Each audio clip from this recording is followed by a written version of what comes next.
Hello everyone, कैसे हैं आप? आई होप आप अच्छे होंगे। तो स्टूडेंट, आज हमारा टॉपिक रहेगा basic concept of macro economics. ये मैक्रो इकोनॉमिक्स का चैप्टर 2 है क्लास 12 का। तो स्टार्ट करते हैं बिना किसी देरी के। सबसे पहले मैं हमेशा बोलता हूँ, आपको दोबारा बोल देता हूँ, एक पेन आपके हाथ में होना चाहिए इस तरीके से, और एक नोटबुक। जो मैं आपको बताता जाऊं उसके आप हाथों हाथ नोट्स बनाते चलिए। तो स्टार्ट करते हैं basic concept of macro economics.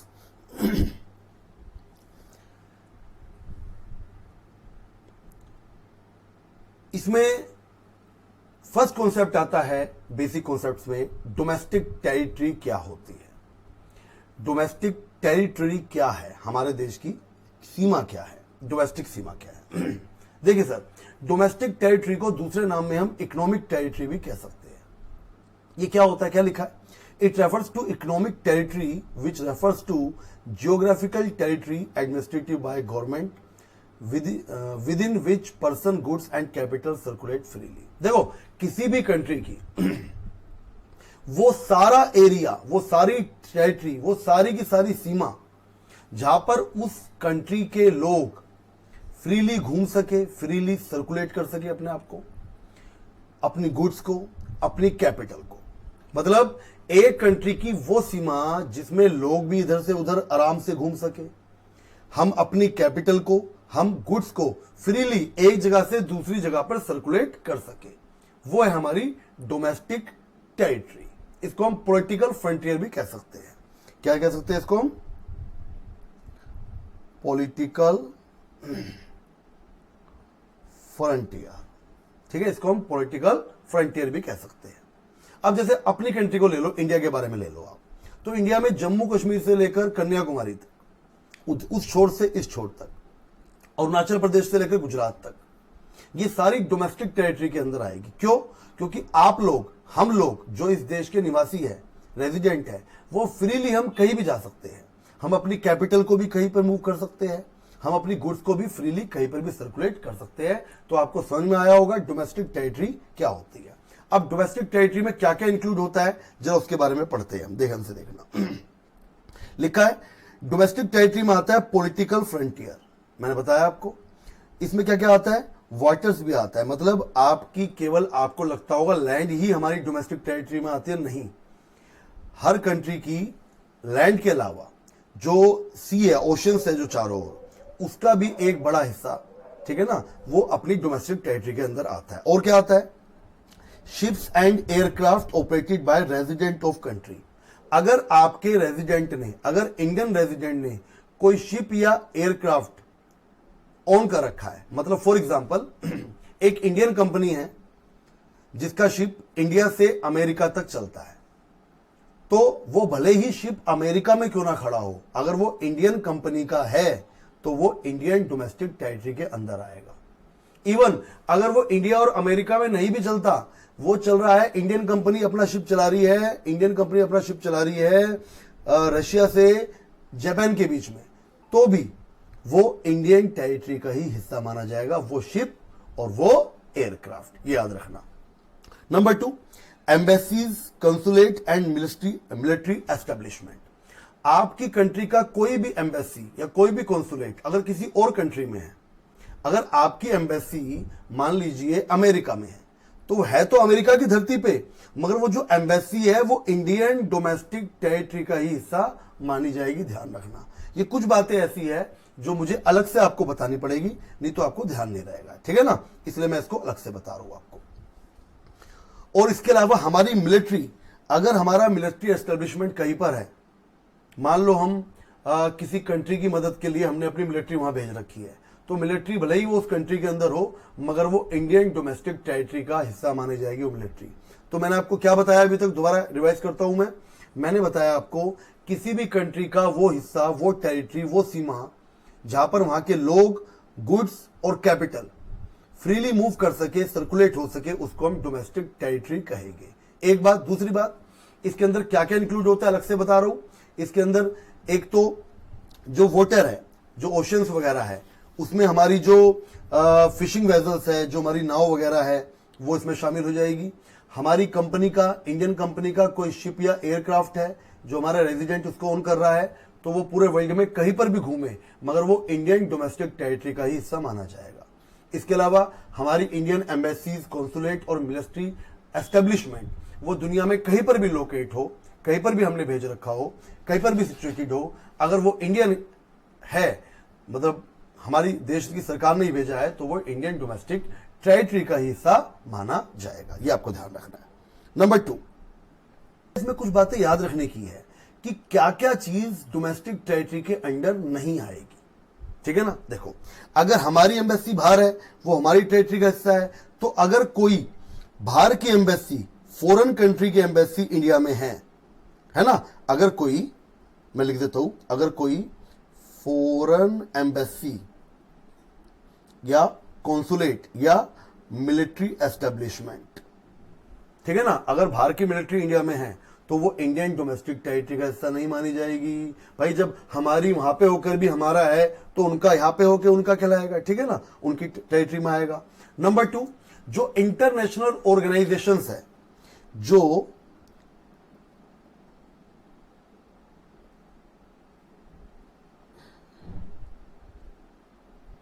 Number 2 जो इंटरनेशनल ऑर्गेनाइजेशन है, जैसे यूएनओ, WHO, है ना, IMF, ऐसी बहुत सारे इंटरनेशनल ऑर्गेनाइजेशन है, अगर उनको उनके ऑफिस इंडिया में सिचुएटेड है ना, तो वो भी इंडियन डोमेस्टिक टेरिटरी का हिस्सा नहीं कहलाएगा। तो ध्यान रखना क्या इंक्लूड होगा और क्या इंक्लूड नहीं होगा। ठीक है ना,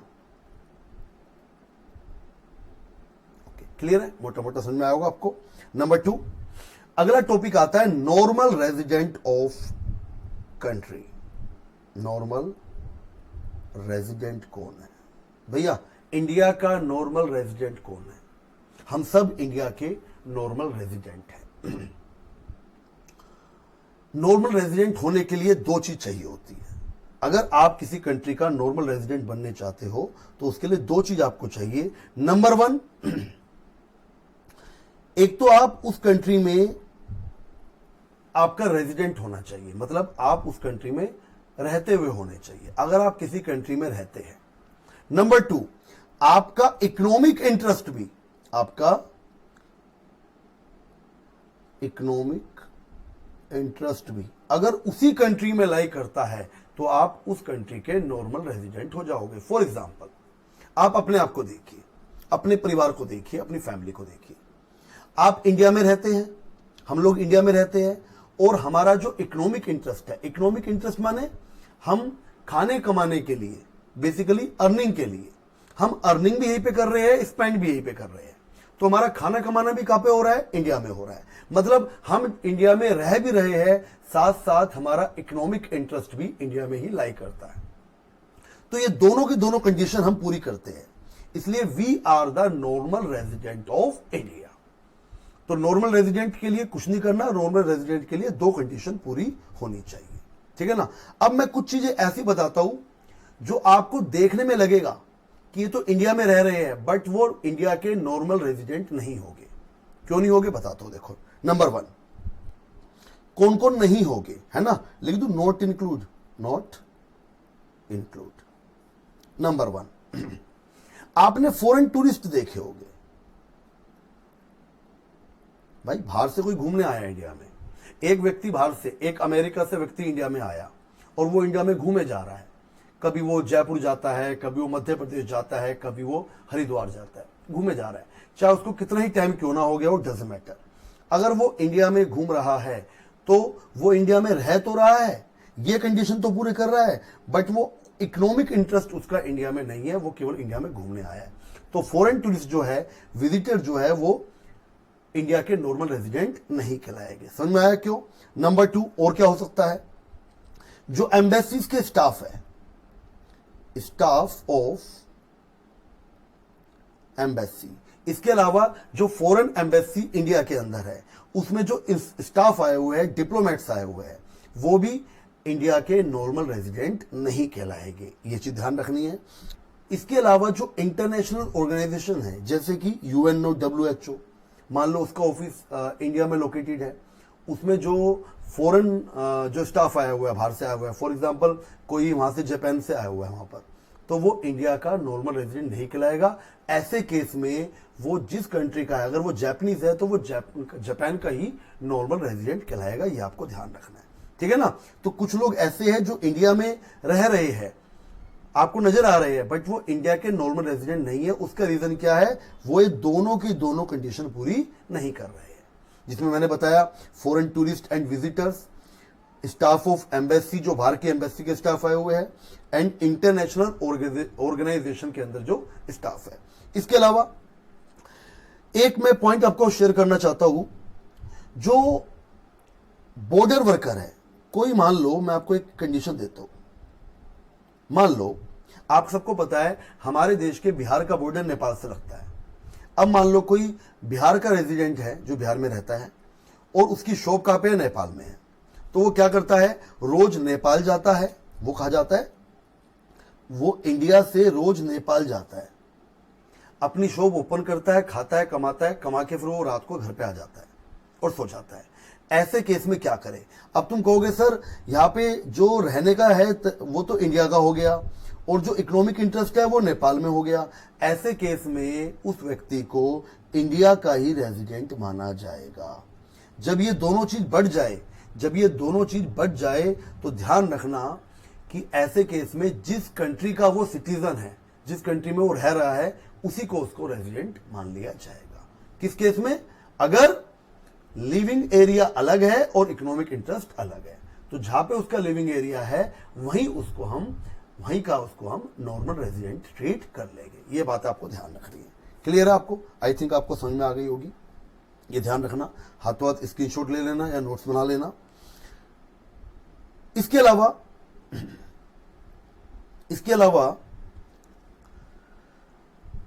एक है डिफरेंस मैं आपको बताता हूं रेजिडेंटशिप और सिटीजनशिप के अंदर। एक होता है रेजिडेंट और एक होता है सिटीजन। तो रेजिडेंट होना तो नॉर्मल सी बात है, सिटीजनशिप जो है वो एक बड़ा कॉन्सेप्ट है। देखो सिटीजनशिप क्या होती है, एक बात ध्यान रखना बच्चों, सिटीजनशिप जो होती है वो एक लीगल कॉन्सेप्ट है। क्या है वो? एक लीगल कॉन्सेप्ट। मतलब आप किसी कंट्री का सिटीजन लीगली बन सकते हैं। अच्छा, सिटीजन दो तरह से लोग बनते हैं, एक तो बाय बर्थ, मतलब अगर हमारे पेरेंट्स इंडिया के सिटीजन हैं और हम इंडिया में पैदा हुए तो हम by birth automatically he India के सिटीजन बन जाएंगे, ठीक है ना। और एक सिटीजनशिप मिलती है सिटीजनशिप अप्लाई करने से। फॉर एग्जांपल, अगर कोई बाहर का व्यक्ति है, फॉरेन कंट्री का कोई व्यक्ति है, वो चाहता है मैं इंडिया का सिटीजन बन जाऊं, तो वो इंडिया में अपनी सिटीजनशिप के लिए अप्लाई करेगा और जो हमारा इंडियन लॉ है उस लॉ के अकॉर्डिंग उसको सिटीजनशिप देनी है या नहीं देनी वो हमारी गवर्नमेंट का काम है। मान लीजिए हमारी गवर्नमेंट उसको सिटीजनशिप दे देती है, तो इस तरीके से भी वो इंडिया का सिटीजन बन सकता है, ठीक है ना। तो सिटीजन होना एक लीगल कॉन्सेप्ट है। तो सिटीजन दो तरीके से बनते हैं, नंबर एक बाय बर्थ और एक लीगल प्रोसेस होती है इंडियन लॉ के अकॉर्डिंग। लिख दूं मैं? इंडियन लॉ के अकॉर्डिंग, ठीक है ना। दो तरीके से आप सिटीजनशिप बन सकते हो। जबकि रेजिडेंटशिप होना बड़ा आसान है। रेजिडेंट होना किसी देश में ये एक लीगल कॉन्सेप्ट नहीं है, ये एक इकोनॉमिक कॉन्सेप्ट है। इकोनॉमिक कॉन्सेप्ट मतलब आप चाहे भले ही किसी कंट्री के सिटीजन क्यों ना हो, अगर आप किसी कंट्री में मोर देन 1 ईयर रहते हैं और आपका इकोनॉमिक इंटरेस्ट, अभी बताया था मैंने, ये दो चीज होनी चाहिए।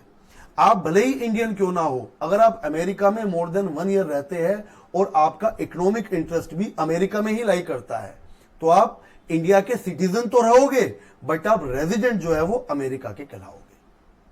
तो सिटीजनशिप होना अलग चीज है, रेजिडेंट होना अलग चीज है। सिटीजनशिप होना एक लीगल कॉन्सेप्ट है और रेजिडेंट होना एक इकोनॉमिक कॉन्सेप्ट है।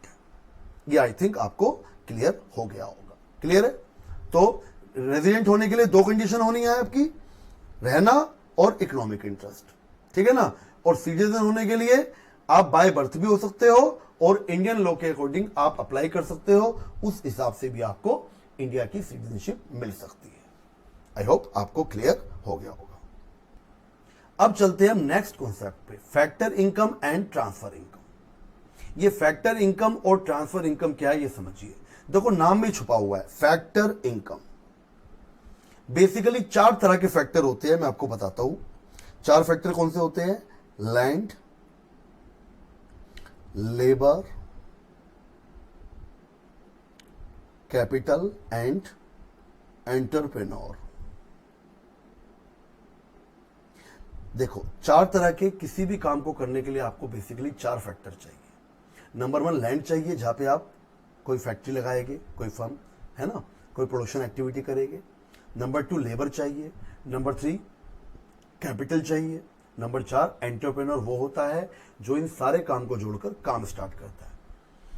तो जो ये 4 फैक्टर है, इनको अपनी प्रोडक्टिव सर्विस के बदले, फैक्टर सर्विस के बदले में कुछ ना कुछ रिवॉर्ड मिलता है। जैसे फॉर एग्जांपल लैंड को अपने काम के बदले मिलता है रेंट, लेबर को अपने काम के बदले मिलता है या तो वेजेस या सैलरी, कैपिटल को अपने काम के बदले मिलता है इंटरेस्ट, और एंटरप्रेन्योर को, जो मालिक है, उसको अपने काम के बदले मिलता है प्रॉफिट। बस यही आपकी फैक्टर इनकम है। मतलब फैक्टर्स को उनकी फैक्टर सर्विस के बदले में जो रिवॉर्ड मिलेगा उसको बोलेंगे हम फैक्टर इनकम। क्या लिखा पढ़ो? इनकम रिसीव्ड बाय फैक्टर, जो पैसा, जो इनकम रिसीव हुई है फैक्टर को, क्यों हुई है? Of production for rendering factor service, क्योंकि उन्होंने अपनी फैक्टर सर्विसेज दी है। ठीक है ना, समझ गए मेरी बात? ये तो हो गई आपकी फैक्टर इनकम। अब ट्रांसफर इनकम क्या है? ट्रांसफर इनकम एक तरीके से आप कह सकते हो मुफ्त की इनकम। एक ऐसी इनकम जिसमें आपको इनकम तो रिसीव हो गई, मगर उसके बदले आपने कोई भी फैक्टर सर्विस या प्रोडक्टिव सर्विस नहीं दी है। फ्री की इनकम। फॉर एग्जाम्पल अगर आप किसी से डोनेशन लेते हैं, तो डोनेशन लेने वाले ने डोनेशन ले तो ली, रिसीव कर ली, बट उसके बदले उसने कोई सर्विस नहीं दी। स्कॉलरशिप, जो बच्चा स्कॉलरशिप लेता है, स्कॉलरशिप ले तो ली, उसके बदले कोई फैक्टर सर्विस नहीं दी। कोई फ्लड विक्टिम है, कोई अर्थक्वेक विक्टिम है, उसको गवर्नमेंट सहायता कर रही है, रिलीफ दे रही है, कुछ पैसे दे रही है, तो उसने पैसे ले तो लिए, रिलीफ ले तो लिया, बट उसके बदले उसने कोई फैक्टर सर्विस नहीं दी। ठीक है ना, तो ये है आपकी transfer income. It refers to income received without rendering any productive services in return. मतलब आपने इनकम ले तो ली, मगर उसके बदले आपने कोई प्रोडक्टिव सर्विस रिटर्न में नहीं दी। इसको बोलेंगे हम ट्रांसफर इनकम। अब 1-2 बातें और जान लो। जो फैक्टर सर्विस होती है, क्योंकि वो कमाया हुआ पैसा है, तो उसको हम बोल सकते हैं अर्निंग कॉन्सेप्ट। क्या बोल सकते हैं? ये एक अर्निंग कॉन्सेप्ट है। यहां पैसा कमा के आया आपके पास। जबकि ट्रांसफर इनकम जो है, क्योंकि आपने वो पैसा कमाया नहीं, बट आया तो है, रिसीव तो हुआ है, तो इसको हम कह सकते हैं रिसीप्ट कॉन्सेप्ट। क्या ये? एक रिसीप्ट कॉन्सेप्ट है। ठीक है भाई, फ्री का पैसा है, पैसा तो आ गया है। नंबर 3 फैक्टर इनकम में क्या क्या बताया मैंने? क्या क्या आ सकता है फैक्टर इनकम में? फैक्टर इनकम में आ सकता है जो फैक्टर को इनकम मिली है, जैसे वेजेस, सैलरी, या रेंट, या इंटरेस्ट, या प्रॉफिट, है ना भाई, सब काम के बदले मिले हैं। इसके अलावा ट्रांसफर इनकम में क्या क्या आ सकता है? सोचिए, फ्री का पैसा, कोई डोनेशन, स्कॉलरशिप, और क्या हो सकता है? और ओल्ड एज पेंशन हो सकती है। ठीक है ना, ये आ सकता है। इसके अलावा क्योंकि ये कमाई हुई इनकम है, ये एक अर्निंग कॉन्सेप्ट है, तो इसको हम इंक्लूड कर सकते हैं both national income and domestic income. मतलब जो आपका फैक्टर इनकम है वो नेशनल इनकम में भी इंक्लूड होती है और डोमेस्टिक में भी, जबकि इसको हम इंक्लूड किसी में नहीं करते, क्योंकि एक रिसीव्ड कॉन्सेप्ट है, ये अर्निंग कॉन्सेप्ट नहीं है, ध्यान रखना। एक पॉइंट हम बना सकते हैं, ये जो आपकी फैक्टर इनकम है, ये बायलैटरल है। क्या ये? इसमें 2 पक्ष है, एक जो इनकम रिसीव कर रहा है और एक जो फैक्टर सर्विस रिसीव कर रहा है। जबकि ये जो कॉन्सेप्ट है आपका, ये एक यूनिलेटरल है। यूनिलेटरल माने जिसमें केवल एक ही पक्ष है जो कि इनकम रिसीव कर रहा है, उसके बदले वो कोई फैक्टर सर्विस नहीं दे रहा। ठीक है ना, ये बायलैटरल और ये यूनिलेटरल। आई होप आपको ये क्लियर हुआ होगा। आगे बढ़ते हैं। नेक्स्ट कॉन्सेप्ट है हमारा final goods and intermediate goods. देखो बच्चों, फाइनल गुड्स और इंटरमीडिएट गुड्स का पहले आप डेफिनेशन देखिए क्या होती है। क्या लिखा है, which are used either for consumption और फॉर इन्वेस्टमेंट। चलो पहले एग्जांपल देता हूं मैं। देखिए फाइनल गुड्स क्या है, इंटरमीडिएट गुड्स क्या है। मान लीजिए एक लकड़ी का टुकड़ा है, एक लकड़ी का लोग बोलते हैं ना, लोग है, लकड़ी का टुकड़ा है।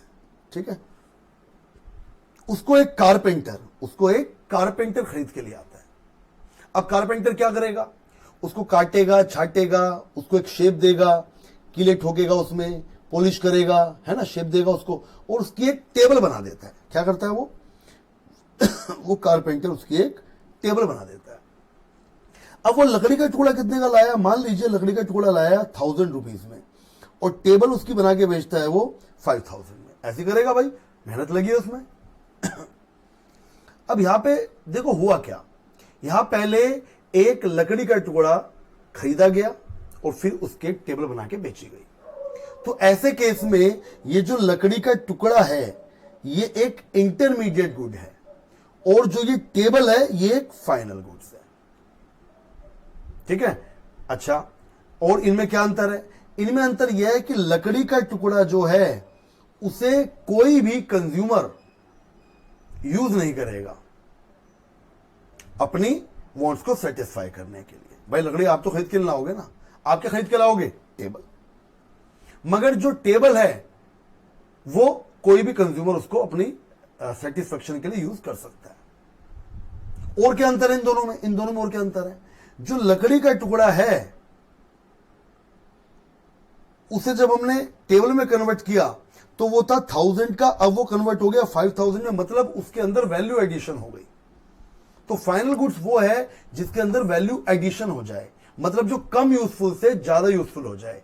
जो कम यूजफुल है वो इंटरमीडिएट है, जो फुल यूजफुल हो गई है, ज्यादा यूजफुल हो गई है, वो फाइनल गुड्स है।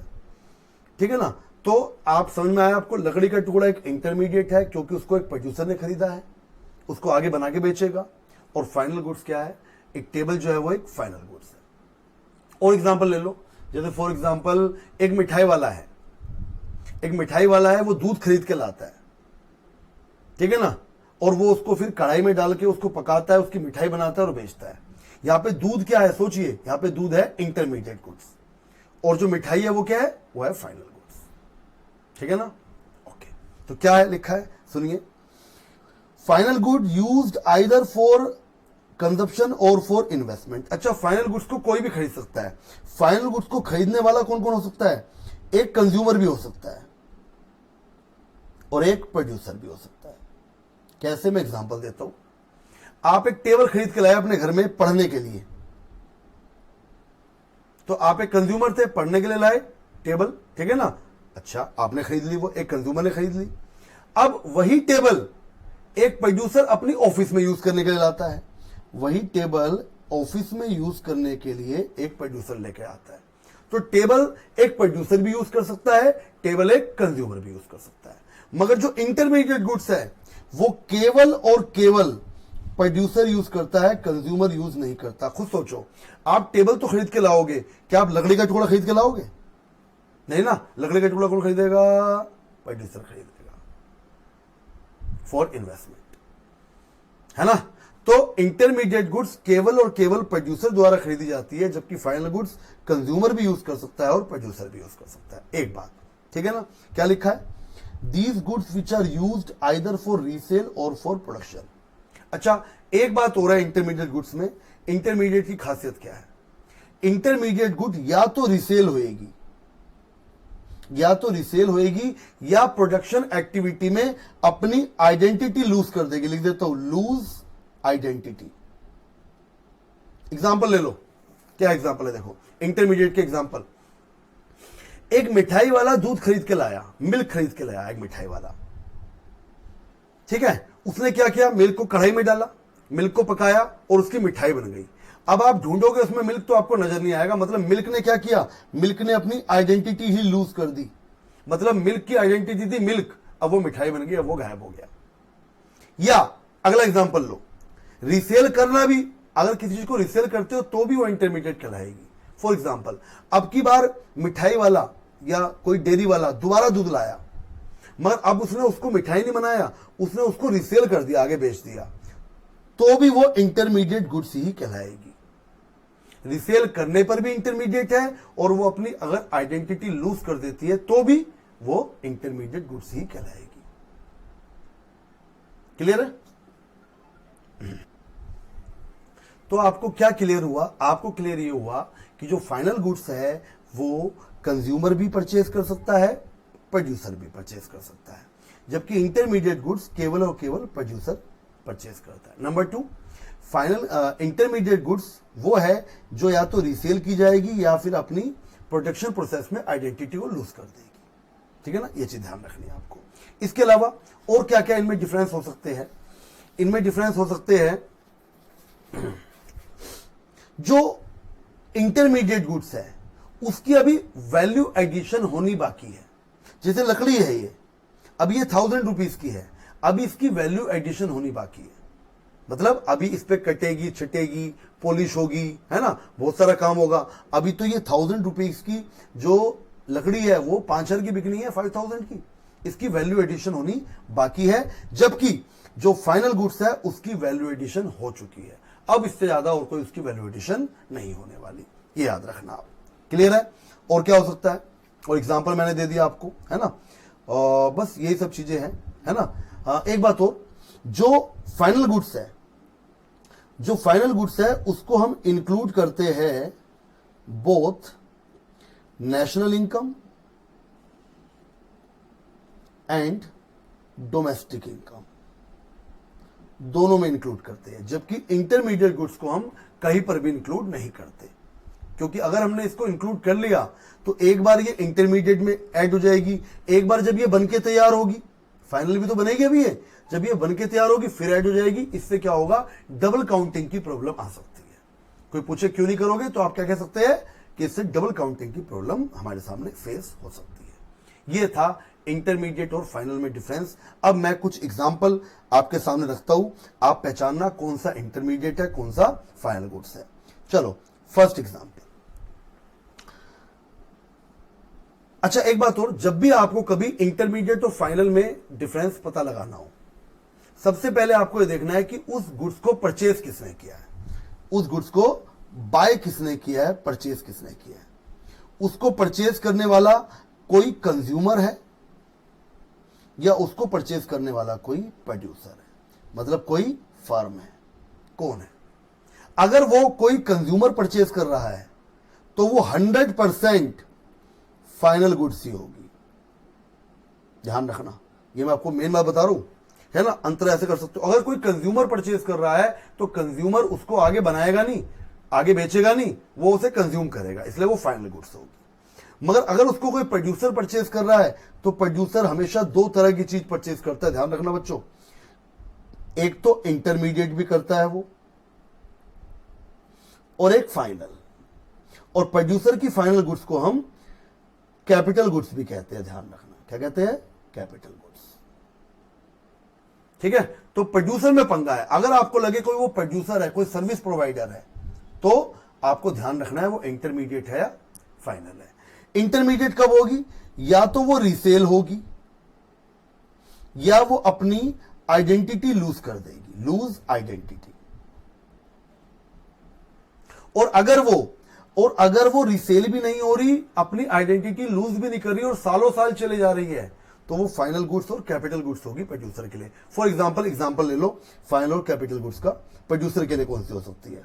मान लो आपका एक ऑफिस है, आप उसमें टेबल खरीद के लाए, है ना, एक मशीन खरीद के लाए, तो क्या टेबल और मशीन, सोचो, या इक्विपमेंट खरीद के लाए, क्या टेबल, मशीन और इक्विपमेंट आप रीसेल करने के लिए लाए हो? नहीं, आप तो उसे यूज करने के लिए लाए हो। क्या वो अपनी आइडेंटिटी खो देंगे चलते चलते? नहीं, वो टूट जाएंगे, फूट जाएंगे, मगर अपनी आइडेंटिटी में ही रहेंगे, है ना। तो ये सब चीजें क्या हो गई? ये सब चीजें फाइनल गुड्स, कैपिटल गुड्स हो गई प्रोड्यूसर के लिए। ठीक है ना। अब जरा मैं एक दो पॉइंट आपसे पूछता हूं, आप इसका आंसर देंगे। पहला, मिल्क परचेज किया है, milk purchased bye house hold. मान लीजिए आप दूध खरीद के लाते हो, तो आपको क्या देखना है, खरीदने वाला कौन है? खरीदने वाला है हाउस होल्ड, मतलब खरीदने वाला है कंज्यूमर। और कंज्यूमर की हर चीज आगे बेचने के लिए नहीं होती, कंज्यूमर की हर चीज यूज करने के लिए होती है। तो इसलिए ये है एक फाइनल गुड्स। क्या है ये? Final goods. नंबर 2, अगर यही मिल्क परचेज किया जाए, milk purchase by a sweet shop, तो क्यों परचेज किया गया? अगर उसने, वो स्वीट शॉप ने परचेज किया है मिल्क आगे रिसेल करने को, तो भी वो इंटरमीडिएट है। और अगर मिठाई बना के बेचेगी तो उसकी आइडेंटिटी लूज हो जाएगी, तो भी वो इंटरमीडिएट है। मगर अगर अगर अगर एक स्वीट शॉप में एक काउंटर खरीदा गया, काउंटर नहीं होता आगे, है ना, काउंटर लिख देता हूं, counter purchase by sweet shop, तो ये होगी उसके लिए फाइनल गुड्स। भाई स्वीट शॉप प्रोड्यूसर है, मगर क्या काउंटर रिसेल होगा? नहीं। क्या काउंटर जो उसने बनाया है मिठाई रखने के लिए, वो अपनी आइडेंटिटी लूज करेगा? नहीं करेगा, वो तो काउंटर ही रहेगा, इसलिए वो होगा फाइनल गुड्स। तो ये चीज आपको याद रखनी है ना। ऐसी 2-4 चीजें हैं, आप ध्यान रखेंगे तो अच्छा रहेगा, ठीक है ना। इसके बाद नेक्स्ट आपके सामने टॉपिक आता है, स्क्रीनशॉट ले लेना चाहे। नेक्स्ट आपके सामने टॉपिक आता है consumption goods and capital goods. Consumption goods क्या है, कैपिटल गुड्स क्या है, नाम में छुपा हुआ है, ठीक है ना। कंजप्शन गुड्स जो कि कंजप्शन के लिए यूज होती है, क्या लिखा है, these goods satisfy human wants directly. जो हमारी वांट्स को डायरेक्टली सेटिस्फाई कर दे वो कंजप्शन गुड्स है। फॉर एग्जाम्पल, आप अपने घर में एक टेबल लेके आए, आप अपने घर में एक रेफ्रिजरेटर लेके आए, एक टीवी लेके आए, आप ब्रेड लेके आए, ये सब क्या है, कंजप्शन गुड्स है। क्यों? क्योंकि आप इनको अपनी वांट्स को सेटिस्फाई करेंगे, वो भी डायरेक्टली इनके द्वारा। कैपिटल गुड्स क्या है? कैपिटल गुड्स अभी बताया था मैंने कि प्रोड्यूसर की फाइनल गुड्स को ही, प्रोड्यूसर की फाइनल गुड्स को ही हम कैपिटल गुड्स का नाम देते हैं। और ये हमारी, ये भी हमें सेटिस्फाई करती है, मगर ये हमें इनडायरेक्टली सेटिस्फाई करती है। फॉर एग्जाम्पल कैसे? एक प्रोड्यूसर मशीन खरीद के लाया, क्या मशीन हमें सेटिस्फाई करेगी? नहीं। मशीन से जो प्रोडक्ट बनेगा, अगर वो मशीन ये पेन बनाने की है, तो इससे जो पेन बनेगा वो हमें सेटिस्फाई करेगा, उसको हम यूज करेंगे। तो मशीन ने हमें डायरेक्टली सेटिस्फाई नहीं किया, मशीन ने हमें इनडायरेक्टली सेटिस्फाई किया। क्लियर है? तो कंजप्शन गुड्स कौन सी है? जो कंज्यूमर यूज करता है। कैपिटल गुड्स कौन सी है? जो प्रोड्यूसर यूज करता है। कंजप्शन गुड हमारी वांट्स को डायरेक्ट सेटिस्फाई करती है, कैपिटल गुड्स हमारी वांट्स को इनडायरेक्ट सेटिस्फाई करती है। क्लियर है आपको? I hope. इसके अलावा और क्या क्या इसमें हो सकता है? कंजप्शन गुड्स बच्चों 4 तरह की हो सकती है। एक कंज्यूमर 4 तरह की गुड्स यूज करता है। एक तो ड्यूरेबल, ड्यूरेबल वो जो लंबे समय तक चलती है, जैसे आपका घर हो गया, आपके घर में सोफा हो गया, है ना, और आपके घर में चेयर हो गई, टीवी हो गया, जो 1 साल से ज्यादातर 1 साल से ऊपर चलती है। एक होती है सेमी ड्यूरेबल। सेमी ड्यूरेबल क्या होती है? जो लगभग 3-4 महीने 1 साल के अंदर अंदर खत्म हो जाती है, जैसे आपके शूज हो गए, क्रोकरी हो गई, है ना, ये हो गई सेमी ड्यूरेबल, कपड़े हो गए आपके। एक होता है नॉन ड्यूरेबल। नॉन ड्यूरेबल जो सिंगल यूज की होती है, सिंगल यूज। फॉर एग्जांपल खाना हो गया, मीट, एग, फूड, वेजिटेबल, है ना, चौक, अगर टीचर चौक से पढ़ा रहा है तो चौक, है ना, ये सब चीज हो गई नॉन ड्यूरेबल। और एक होती है सर्विसेज। तो एक कंज्यूमर ये 4 तरह की गुड्स जो है, 4 तरह की चीजें जो है वो यूज करता है। क्लियर है? ओके। तो कंज्यूमर द्वारा की गई सभी कंजप्शन गुड्स के अंदर आएगी, और प्रोड्यूसर के द्वारा खरीदी गई, यूज की गई फाइनल गुड्स कैपिटल गुड्स कहलाएगी। और कैपिटल गुड्स की खासियत क्या है? ये हमारी वांट्स को इनडायरेक्टली सेटिस्फाई करती है। और क्या खासियत है?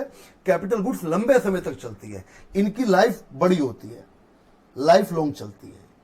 जैसे टेबल लाए हो तो कई साल चलेगी, एक रेफ्रिजरेटर लाए हो, अगर प्रोड्यूसर लेके आए रेफ्रिजरेटर, कई साल चलेगा, एक मशीन लेके आए कई साल चलेगी। ठीक है ना, ये ध्यान रखना है आपको। ये अपनी आइडेंटिटी लूज नहीं करती, ये कैपिटल गुड्स की खासियत है। हाँ, कैपिटल गुड्स को समय समय पर टाइम टू टाइम रिपेयर की जरूरत पड़ती है। किसकी? रिपेयर की जरूरत पड़ती है। ये हम मान सकते हैं। इनको टाइम टू टाइम क्या चाहिए? इनको टाइम टू टाइम रिपेयर चाहिए, क्योंकि अगर आपकी मशीन है तो वो खराब भी होगी, उसको रिपेयर भी करना पड़ेगा। ये सब चीजें हमें चाहिए होती है। तो समझ में आया आपको क्या है कंजप्शन गुड्स और क्या है कैपिटल गुड्स? तो प्रोड्यूसर के द्वारा खरीदी गई गुड्स ही कैपिटल गुड्स है, अगर वो फाइनल है, अगर वो लंबे समय तक चल रही है, उसको रीसेल नहीं किया जा रहा और वो अपनी आइडेंटिटी लूज नहीं कर रही है, तो वो कैपिटल गुड्स है। कंजप्शन आसान है, थोड़ा कैपिटल में आपको ध्यान रखना पड़ेगा। इसके अलावा नेक्स्ट टॉपिक क्या है आपके सामने? नेक्स्ट टॉपिक है gross investment and net investment. तो ग्रोस इन्वेस्टमेंट और नेट इन्वेस्टमेंट समझने से पहले आप समझ लीजिए डेप्रिसिएशन क्या होता है बच्चों। तो स्टूडेंट्स, जब कोई फिक्स्ड असेट्स, जब कोई प्रोड्यूसर फिक्स्ड असेट्स को, किसको? फिक्स्ड असेट्स को लंबे समय तक यूज करता है, तो उस फिक्स्ड असेट्स की वैल्यू लगातार कम होती चली जाती है। जैसे फॉर एग्जांपल, आप एक मशीन लेके आए 10 लाख रुपए की, तो क्या वो अगले साल आप उसको बेचना चाहोगे तो 10 लाख की बिकेगी? आंसर है नहीं बिकेगी। क्यों नहीं बिकेगी? क्योंकि उसके अंदर कुछ कमी आने लगती है। वो कमी क्यों आती है? वो कमी आती है नॉर्मल वियर एंड टीयर। हो सकता है एक साल में उसमें कुछ वियर एंड टीयर मींस एक साल में उसके अंदर कुछ टूट फूट हो जाए। हो सकता है नंबर 2 पैसेज ऑफ टाइम। हो सकता है टाइम बीतने के साथ वो आउट ऑफ फैशन हो जाए या फिर वो पुरानी पड़ जाए, है ना, देखने में अच्छी ना लगे, उसके ऊपर अगर वो लोहा है तो जंग लग जाए, है ना, हवा लग जाए, बहुत सी ऐसी चीजें कि अब वो वैसी नहीं रही। और एक हो सकता है एक्सपेक्टेड ऑब्सोलेंस। मतलब क्या है इसका? इसका मतलब यह है आउट ऑफ फैशन हो जाना, आउट ऑफ डिमांड हो जाना, पुरानी टेक्नोलॉजी पड़ जाना। ठीक है ना? क्या लिखूं मैं? चेंज इन टेक्नोलॉजी लिख देता हूं, चेंज इन टेक्नोलॉजी। हो सकता है उसकी टेक्नोलॉजी पुरानी हो जाए, तो क्या वो उस रेट में बिकेगी जिस रेट में खरीदा आपने? नहीं बिकेगी ना। तो जो फिक्स एसेट्स हम लंबे समय तक यूज करते हैं, तो यूज करने के साथ time to time fixed assets की वैल्यू में कुछ कमी आती है। वो कमी आ सकती है उसकी नॉर्मल वियर एंड टीयर के कारण, पैसेज ऑफ टाइम के कारण या एक्सपेक्टेड ऑब्सोलेंस के कारण। तो उसकी जो वैल्यू कम हो जाती है, उसी वैल्यू में होने वाली कमी को ही हम डेप्रिसिएशन का नाम देते हैं। अब कहोगे सर आपने डेप्रिसिएशन क्यों बताया?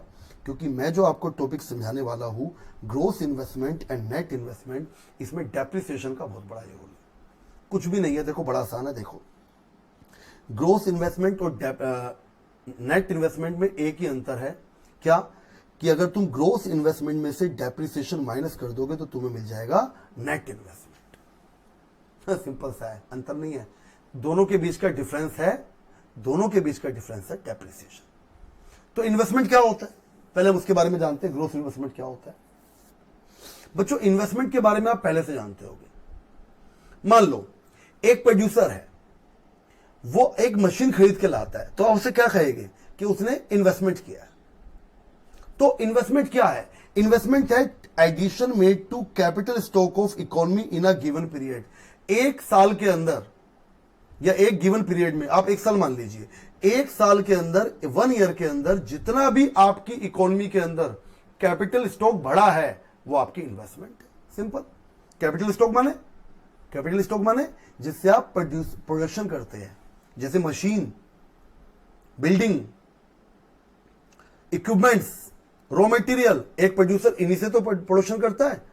तो अगर इस स्टॉक में वृद्धि हो जाती है, इसका मतलब लोगों ने ज्यादा इन्वेस्टमेंट किया है।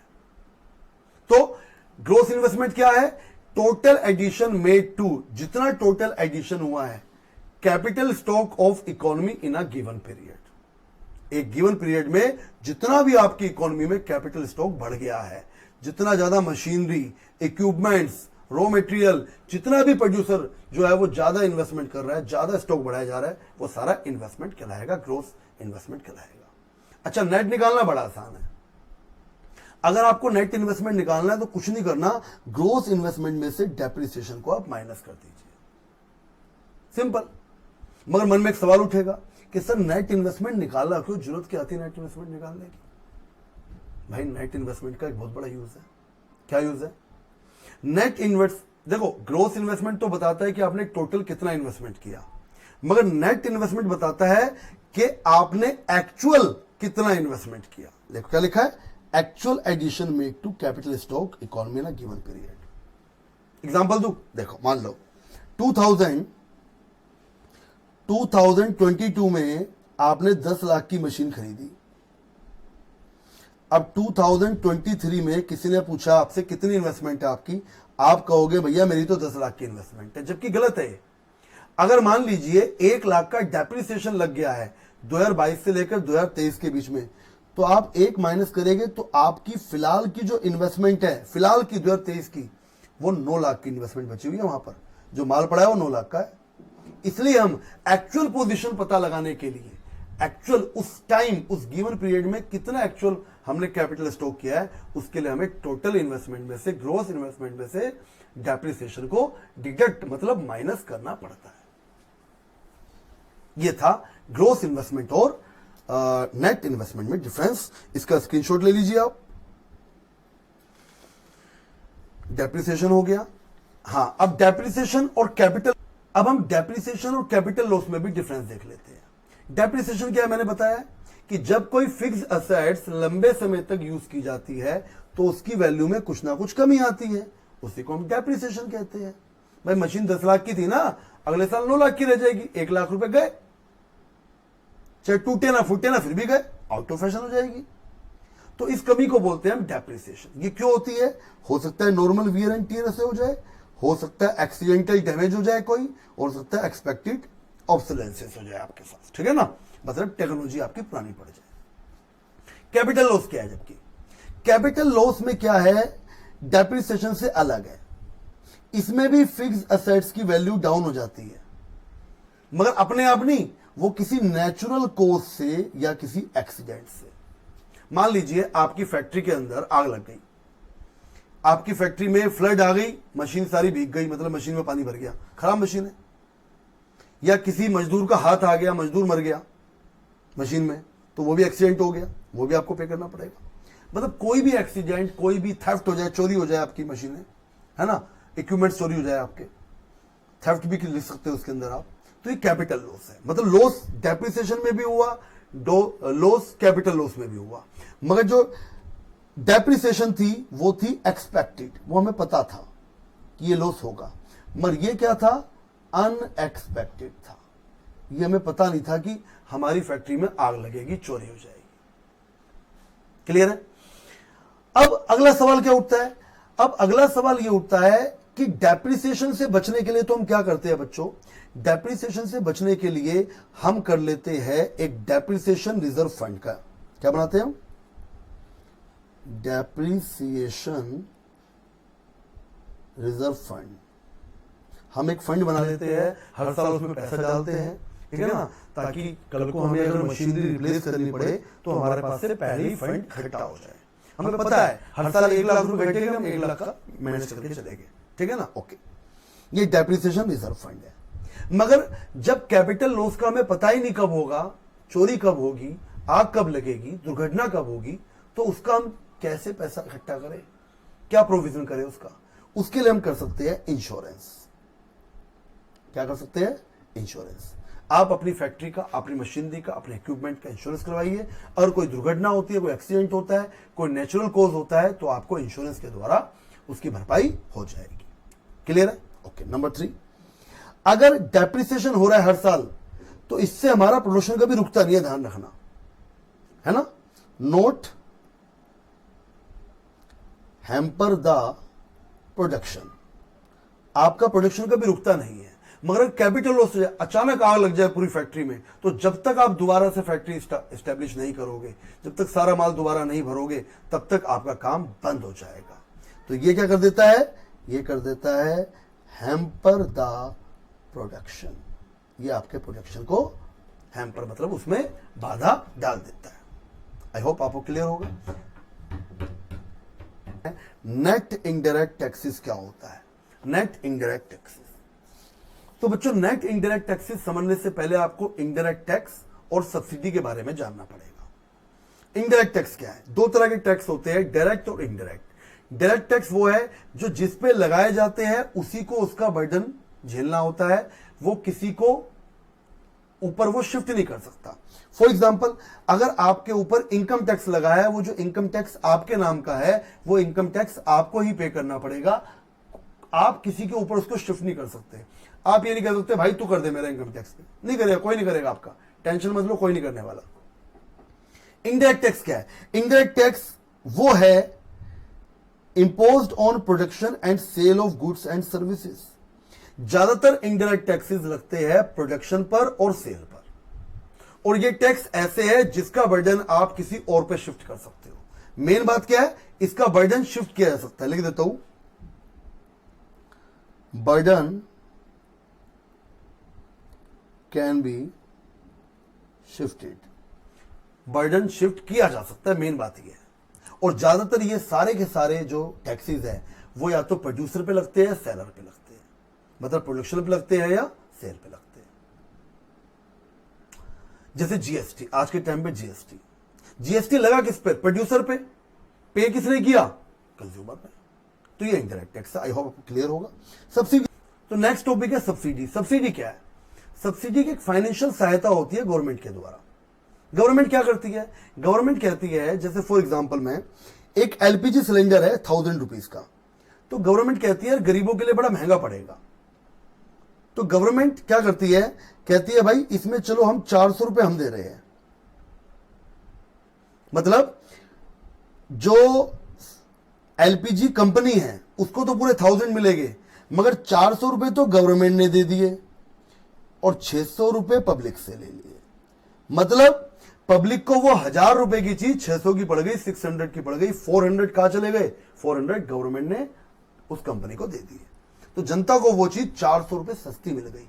मतलब 400 रुपीज पब्लिक को सब्सिडी मिल गई।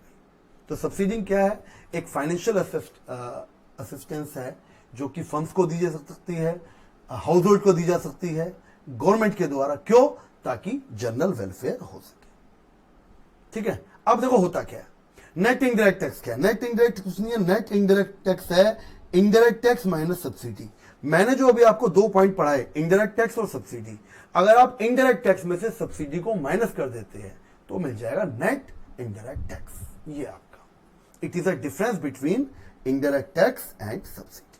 तो आपको नेट इनडायरेक्ट टैक्स समझने के लिए आपको पहले ध्यान होना चाहिए कि इनडायरेक्ट टैक्स क्या है और सब्सिडी क्या है। आई होप आपको ये क्लियर हो गया होगा। नेक्स्ट टॉपिक क्या है हमारा?